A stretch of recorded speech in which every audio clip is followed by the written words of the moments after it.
बिस्मिल्लाहिर्रहमानिर्रहीम, अस्सलाम वालेकुम। मेरा नाम डॉक्टर अहमद एजाज़ है और आज हम जिस फ़ोबिया के बारे में बात करेंगे वो ड्राइविंग का फ़ोबिया है, यानी कि व्हीकल से है वीहोफोबिया।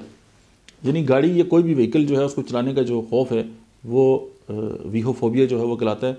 और ये माइल्ड सिचुएशन का भी हो सकता है और कोई शख्स जो है वो सिर्फ गाड़ी चलाने से जो है वो खौफज़दा हो, और बाज़ औक़ात जो है वो बहुत ज़्यादा शदीद इख्तियार कर सकते हैं कि वो ड्राइविंग सीट पर भी जो बैठने से जो है वो खौफज़दा होता है।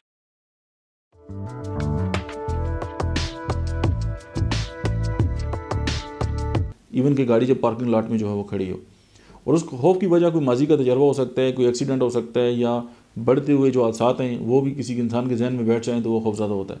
और ज़ाहिर है वो मतलब है कि इतने खौफज़दा हो जाते हैं सम टाइम कि वो किसी पैसेंजर गाड़ी में भी सफ़र नहीं करते कि यार इस गाड़ी को हादसा हो जाएगा। तो ये एक खौफ है और ज़ाहिर है बेजा खौफ है, इसके पीछे एंजाइटी है। तो अगर हम इसका होम्योपैथिक ट्रीटमेंट की अगर बात करें तो एंड्रोक्टोन्स एक होम्योपैथी की दवा है, वो उस पर काम करती है। अर्जेंटम नाइट्रिकम है, कैलकेरिया कार्ब है, जिनसिंग है, लेग कैन है और लाइसिन है।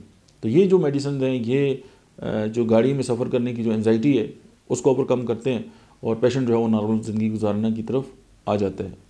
Thank you very much.